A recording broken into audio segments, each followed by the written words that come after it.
It was full steam ahead on the island of Sodor. All the engines were running on time. They wanted to finish their work quickly because tonight was Halloween. The engines loved seeing the children in their Halloween costumes.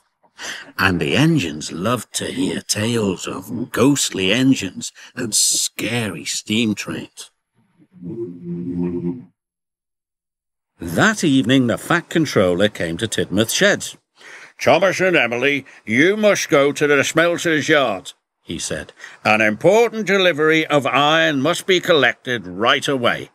"Yes, sir," they puffed. Percy thought the smelter's yard was spooky. He was worried about his friends. "Look out for ghosts," he whistled nervously. "It is Halloween." "There's no such thing as ghosts," Thomas said cheerfully. "It's just silly make-believe," added Emily, and they steamed off to the smelter's yard. The sun was setting, and it was getting dark. "Imagine being scared of Halloween," puffed Thomas. "Or the smelter's yard," sniffed Emily. "Pah!" added Thomas. Thomas and Emily enjoyed feeling brave.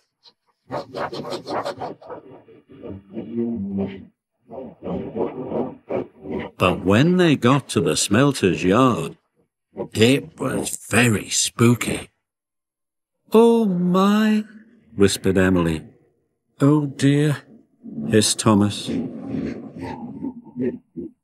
They puffed slowly through the piles of jagged steel and twisted scrap.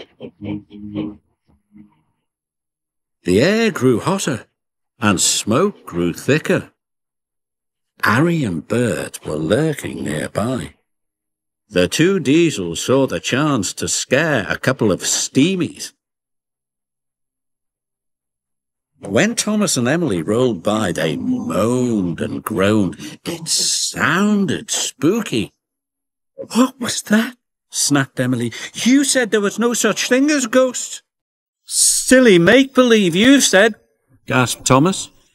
Suddenly a truck began to shudder and shake. "Cinders and ashes!" cried Thomas. "Help!" wailed Emily. "That's a ghost! Let's get away from here!" They didn't know Harry and Bert had been bumping the flatbed's buffers. The two naughty Diesels were having great fun. Thomas and Emily pulled up to the smelting shed. They gasped at the ghostly shadows and fizzing sparks. Their wheels felt as if they were frozen, but they had to go inside. "I hope the ghost hasn't gone in there," quaked Thomas. "Me too," quivered Emily. And they both rolled slowly into the smelting shed.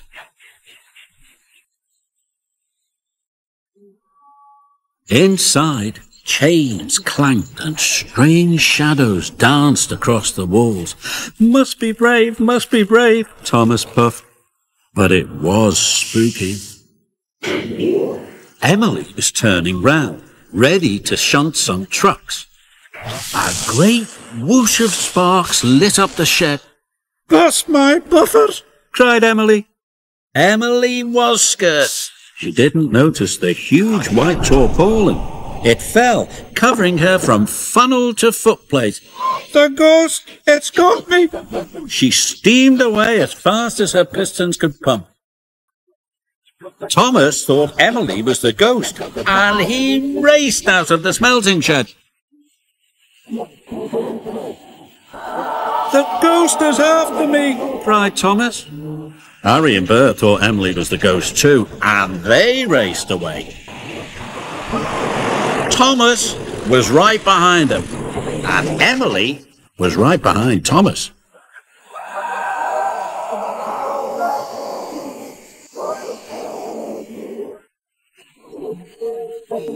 "Help!" Emily cried. "The ghost has got me!" Harry, Bert, Thomas and Emily raced towards Tidmouth Sheds.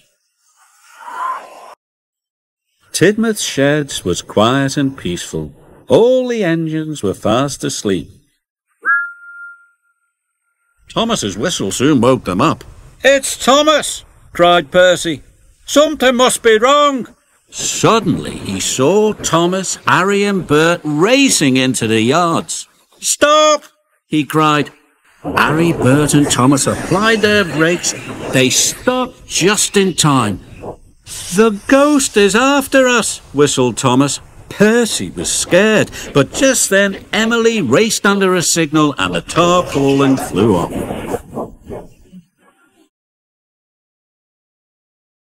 "That's no ghost," said Percy. "That's Emily."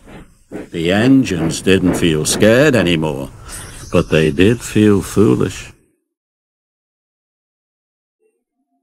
The Fat Controller arrived wearing his pyjamas.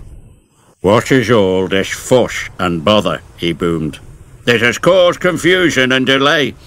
"But, sir," cried Thomas, "the flatbeds were rattling, and we heard moaning," said Emily. "And groaning," added Thomas. The Fat Controller looked at Harry and Bert. "Do you know anything about this?" he asked sternly. "It was us, sir," Bert mumbled. "For your punishment, you will go back and collect the iron at once," said the Fat Controller. "Yes, sir," said Harry and Bert, and they rumbled away.